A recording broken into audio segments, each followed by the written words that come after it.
On n'a pas eu personne cette année dans le temps des fêtes. Les gens, je pense, commencent à avoir la mentalité, si je bois, je ne conduirai pas, je vais laisser quelqu'un de sobre conduire ou je vais rester où je suis, je vais coucher là.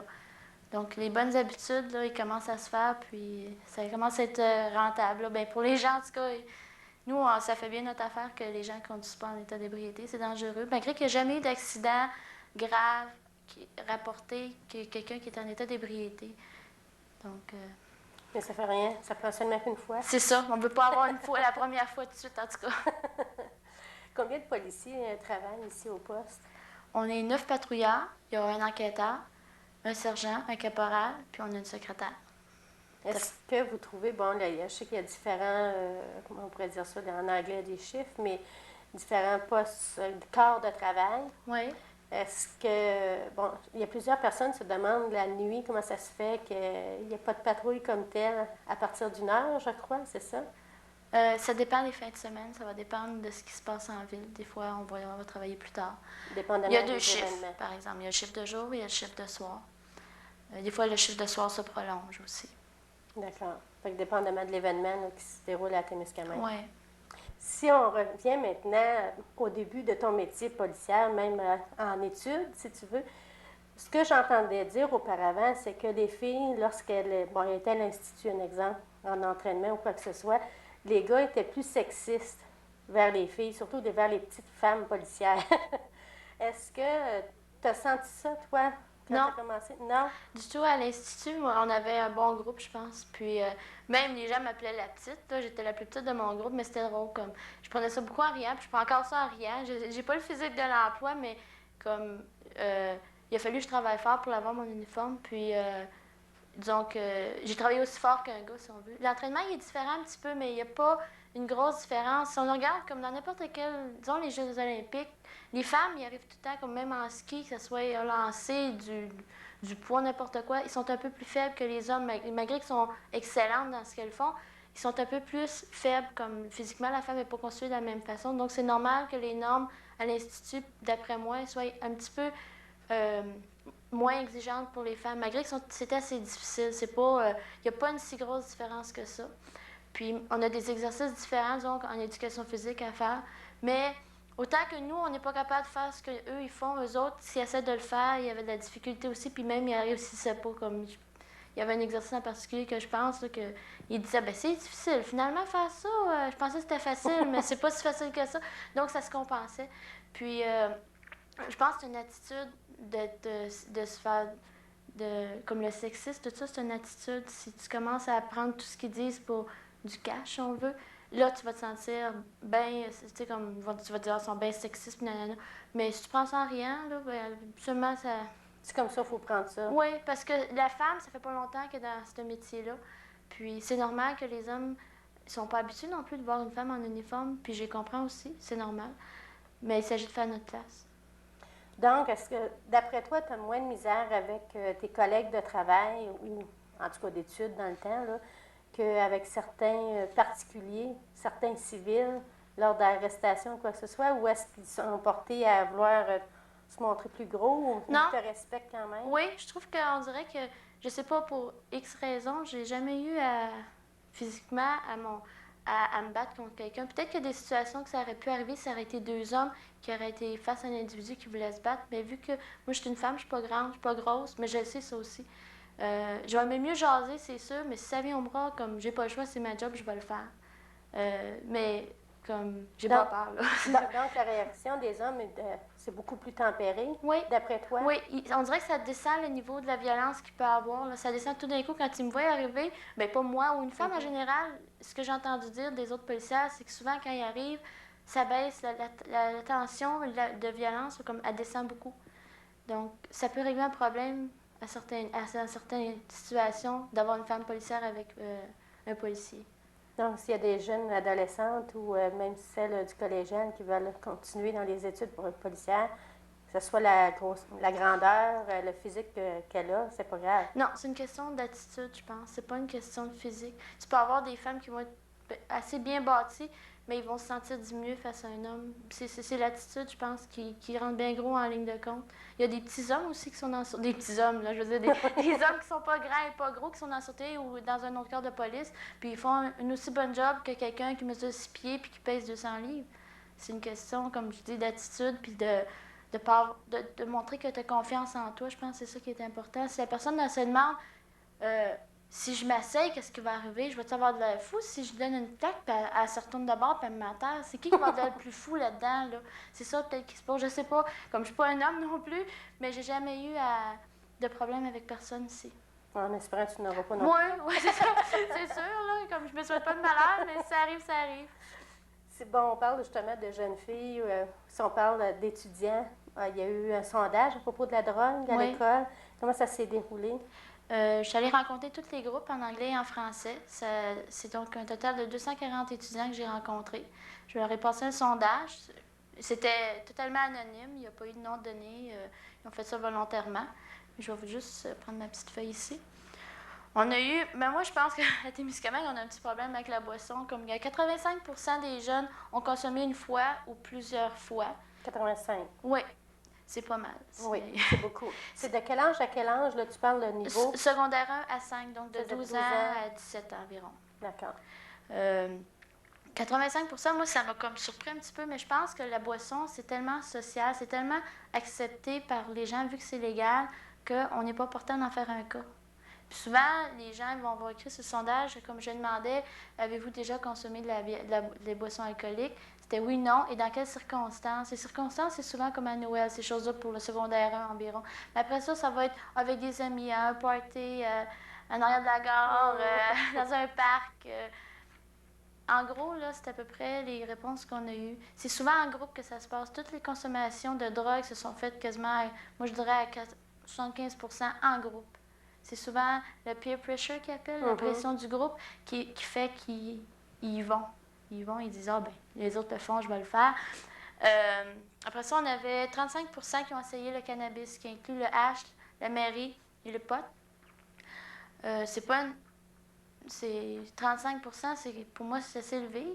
Sur 240 étudiants, là, c'est au-dessus de 70 personnes, ça. Après ça, on a eu 10% qui ont pris des hallucinogènes, c'est du LSD, les tattoos ou les stickers qu'on appelle, là, du PCP, puis les Angel Dust mescaline. Ça, c'est vraiment 10%? Ça faisait environ 25 personnes. C'est effrayant, hein? Parce que c'est des drogues dures. Oui, c'est une drogue dure, ça. Le PCP, là, c'est...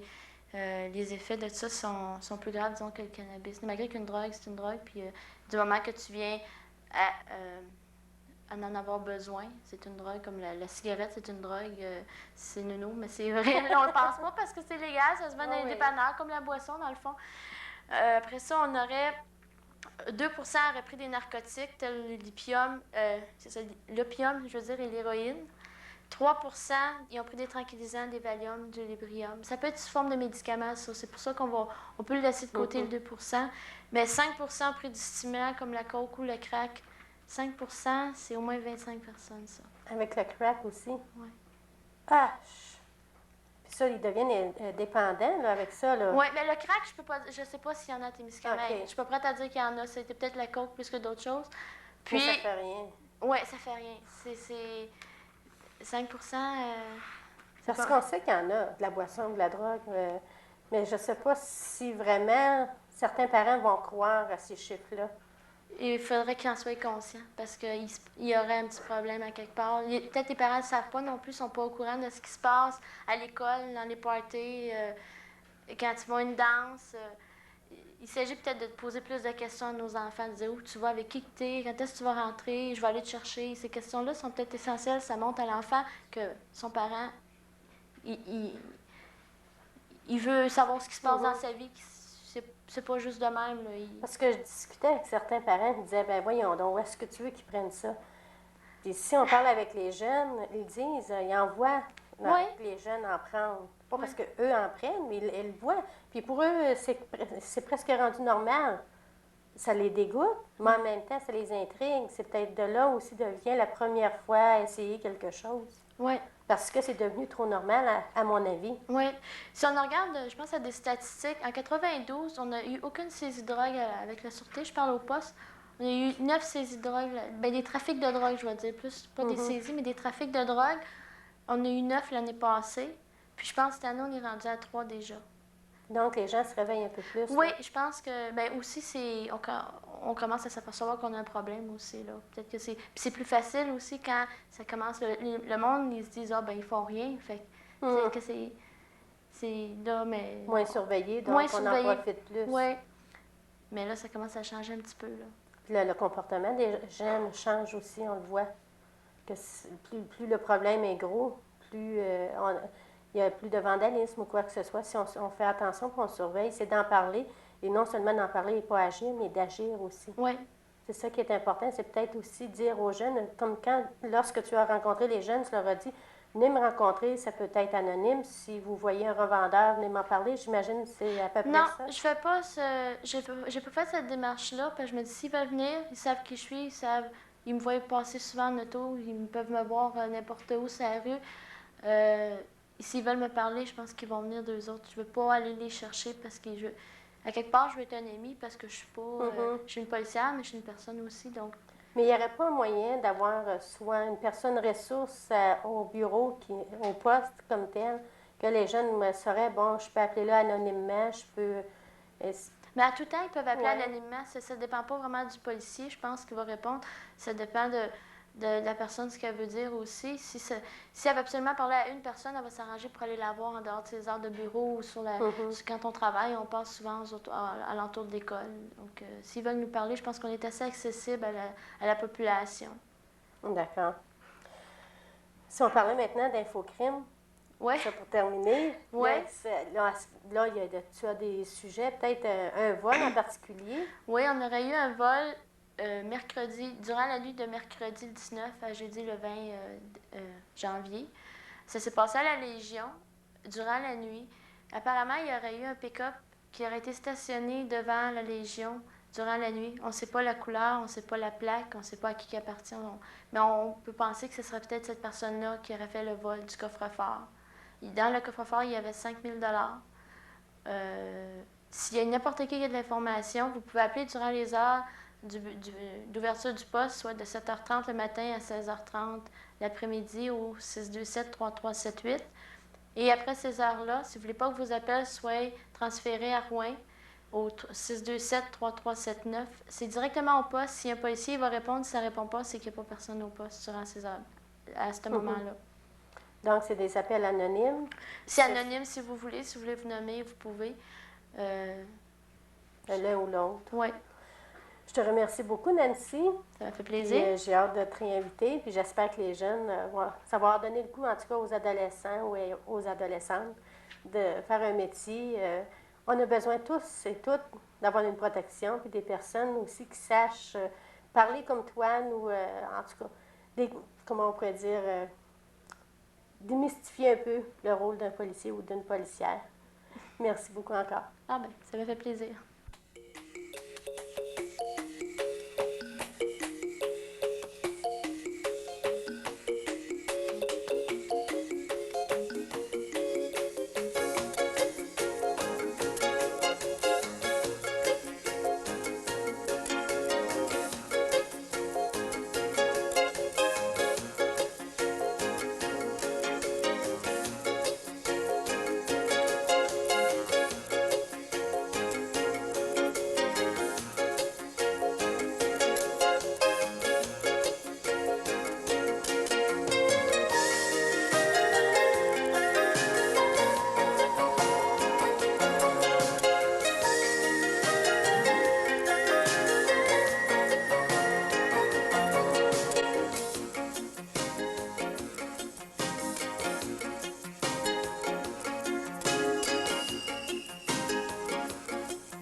Cette nuit, j'ai fait un beau cauchemar. J'ai rêvé que j'étais embarquée dans la drogue puis que je l'avais dit à mon père. À ma grande surprise, il n'a pas voulu parler tout de suite parce qu'il ne voulait pas s'emporter. J'étais assez contente de ça. Il m'a même dit « Je t'invite à souper demain, puis on en reparlera ensemble. » Je me suis réveillée. Mes parents étaient là.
This year, the team on Around Town decided to do something extra special for Valentine's Day. We are asking the people around town if they have Valentines in their lives and if they do anything special on Valentine's Day. By the way, did you know that during the Middle Ages, Italians would spend Valentine's Day in gardens, listening to romantic poetry and music? Let's find out what the people around Temiskaming are doing on Valentine's Day in 1994. Hi, Suzanne. Hi. Excuse me for disturbing you during your grocery shopping. Yes, that's all right. Suzanne, would you have a Valentine? Yes, I do. My husband, Raymond. Oh, so he's the lucky fella in your Yes, life. he is. For 22 years now. Is that right? 22 years. Do you do anything special on Valentine's Day? Well, not usually, no. No, not usually, but just between the two of us at home. That's about it, yeah. Okay. Would you like to wish your Happy Valentine's Day on TV? I might, yeah. Go ahead. Happy Valentine's Day, dear. Thanks, Suzanne. Thank you. Excuse me, Heather. Hi, Joseph. Hi. Valentine's Day is just around the corner, and we would just like to know if people do anything special on Valentine's Day. But first of all, do you have a Valentine? Oh, I have more than one. Is that right? You have more than one. Okay. Do you do anything special on Valentine's Day? Not really. Help my little girls get their cards ready. That's about all. Okay. So you do send cards to very special people? Sure. Okay, great. Would you like to wish anybody Happy Valentine's Day? And if you do, we just ask you to look into the camera and go ahead. Happy Valentine's Day to Gary, Patty, Sammy, and my mom. Okay. Thanks, Heather. Excuse me, George. Yes. Did you know that Valentine's was just around the corner? Yeah, real soon. Okay. Can we ask you if you have a special Valentine in your life? Not at the present time, but if I had to wish a Valentine's, anybody would be my mother. Okay, well, go ahead.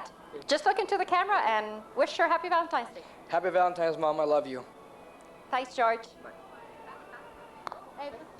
Excuse me, Valentine's Day is just around the corner. Did you know?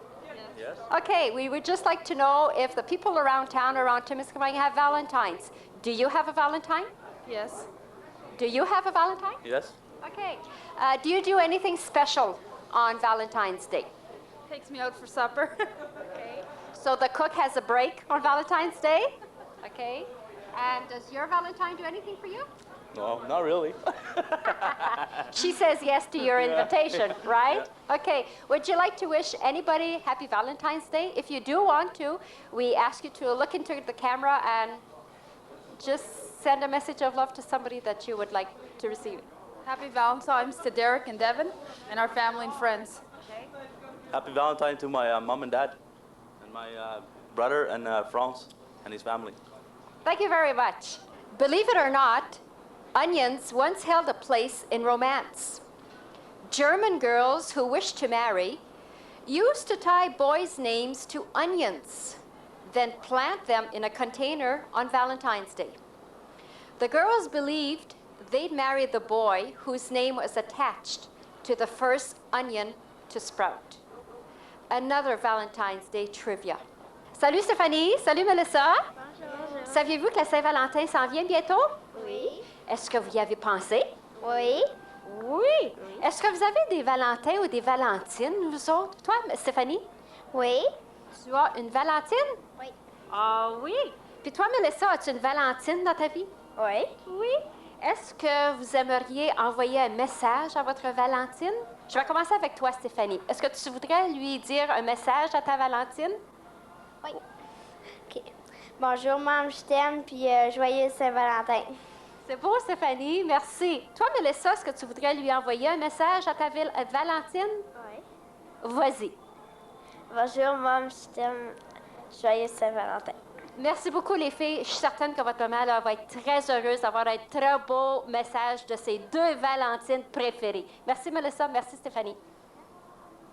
Hi. Would you have a Valentine in your life? Yes, I do. My husband. Okay. Usually, do you celebrate Valentine's Day? Do you do anything special on Valentine's Day? Yes, every year we go out and have a nice supper alone without the kids, and we do enjoy it. Good. So this is a treat for the two of you. Yes, it's special. Okay. Yes. Would you like to wish your Valentine? Would you like to send a message to your Valentine? Yes, I would like to wish my husband a very nice St. Valentine's this year, and I wish him the best. Thank you very much. You're welcome. Bye-bye. Merci, c'est tout. How are you tonight? Very good, thank you. Rejeanne, Valentine's Day is coming. We would like to know, do you have a Valentine in your life? Oh, sure, I should do. I had one for the last 20 years. Last 20 years. Okay. Do you do anything special on Valentine's Day? Yeah, we were planning on going up north with 4 other couples, maybe more than that. We are planning a weekend of skidooing. We want to stop to eat in Anglier for the Festival du Poisson, and then we're going to go up and have a night over in Rouen, and then we're going to come back the next day. Well, that looks like, yes, very interesting, very fun. So no kids, just you and your Valentine. Just take a little rest there. Well deserved. Mm-hmm, sure. Okay. Would you have a message to send to your Valentine today? Maybe. If you do, look into the camera and let's hear your message. Have a happy Valentine, dear. Thank you, Rejeanne. Thank you, bye-bye. Do you have a Valentine in your life? Yes, I do. Usually, how do you spend Valentine's Day? Do you do anything special? Sometimes we go out for supper. Okay. Anything planned for this year? No, he's working nights. Oh, your Valentine is working nights this year. Well, would you have a message to send to your Valentine? And if you do, we ask you to look into the camera and send him a message. Happy Valentine's Day. I love you. Thanks, Kathy. Okay. How are you this evening? Fine, thank you. We would like to know if you have a Valentine in your life. Yes, I have.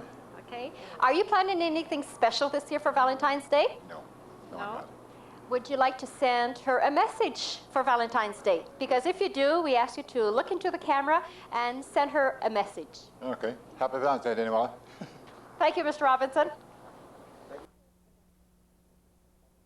Did you know Valentine's Day was just around the corner? Yes, I knew. Okay, around town, we would like to know if you have a Valentine in your life. Well, my wife, I guess, Madeleine. Okay. Are you planning anything special with Madeleine for Valentine's Day? Well, not really. Not really? No big surprise yet. Okay, maybe at the last minute, Yeah, who probably, knows? yeah. Okay, before we leave, would you like to send Madeleine a message? And if you do, we'd ask you to look into the camera and send her a message. Wish you a very happy Valentine's, Madeleine. Thank you very much. Hello. Do you have a Valentine in your life? Well, yes, of course. I've been married 17 years. 17 years, St. Valentine. Good for you. Are you planning anything special this year for Valentine's Day? Unfortunately, I won't be here, but we'll try and make up for it some other time. Okay, so since you're going to be out of town for Valentine's Day, would you like to send him a message for Valentine's Day? Sure. Love you, babe. Thanks, Danielle. Here's another Valentine's Day tale. In the old days of France and England, a man would ask for a woman's hand in marriage by giving her gloves on Valentine's Day. Bonsoir, Michel. Bonsoir. Je m'excuse de te déranger durant ton magasinage, mais nous autres, les gens à Round Town, on est curieux de savoir si tu as un Valentin dans ta vie. Oui, Jean-Marc, mon petit. Ton petit. Est-ce que tu célèbres la Saint-Valentin? Est-ce que tu fais quelque chose de spécial? Pas trop grand-chose, mais on s'envoie des petits Saint-Valentin. OK, c'est intéressant. Est-ce que tu voudrais envoyer un message à ton Valentin via la caméra, via la télévision? Alors, si oui, on t'invite à regarder la caméra et envoie-lui un message. Joyeux Saint-Valentin, Jean-Marc. Puis Michel. Merci beaucoup, Michel. Hi, Norm. Hi. Norm, it's Valentine's Day pretty soon. Yes. Have you thought about it? Yes. Do you have a Valentine in your life? Yes, my wife. Good for you. Do you have anything planned for her this year? Oh, I think I'm just going to buy her a box of chocolate. Good for you. From now till Valentine's Day, would you like to send her a message on TV? If you do, we ask you to look into the camera and send her a message. Oh, my God, there's pure deal. I love you. Tell Okay. Mara I love her. The oldest known Valentine was written in 1415 by a Frenchman who was in prison after being captured by the British. We have a very special couple with us tonight, Denis and Pauline. Hi, Denis. Hi, Pauline. Hi. We're talking about Valentine's Day. And I heard through the grapevine that Valentine's Day is a very special day for you as a couple. Denis, would you mind telling us what it's all about? Yes, it is, because we got engaged 25 years ago on February 14th. So Valentine's Day was the day that you proposed to Pauline. Yes, it is. And this year you're celebrating your 25th wedding anniversary. Yes, that's it. Are you planning anything special this year for Valentine's Day? We might. You might. Yeah. Okay. So if it's a surprise, since Pauline is standing beside you, Denis, It's a secret. It's a secret. Yeah. Okay, so keep your eyes open, Pauline. You might have a surprise for Valentine's Day. Well, this is great, and after 25 years, you're still celebrating Valentine's Day. Before we leave, would you like to send a message to someone special in your lives that you would like to wish them a happy Valentine's Day? If you do, we ask you to look into the camera and to send out your message. Happy Valentine to Mom and Dad. And happy Valentine to Eric and Melanie. Okay. Merci, Denis. Thank you, Pauline. Salut, Robert. Bonjour. Nous autres, on se prépare à l'émission Around Town, on se prépare pour fêter la Saint-Valentin. Est-ce que tu aurais une Valentine dans ta vie? Oui, Chantal. OK. Est-ce que ça fait plusieurs années qu'elle est ta Valentine? Ça fait 15 ans. 15 ans déjà. Ouais, ça. OK. Est-ce que vous fêtez la Saint-Valentin? Non, pas vraiment, là, cette année, en tout cas. OK. Alors, avant de quitter l'émission, est-ce que tu voudrais lui envoyer un message à ta Valentine? Puis si oui, on t'invite de regarder la caméra et envoyer un beau message d'amour à ta Valentine. Ah, OK. Je te souhaite une bonne Saint-Valentin, Chantal, et puis plusieurs autres. Merci beaucoup, Robert. OK. Excuse me, during your shopping, Valentine's Day is coming up on February 14th.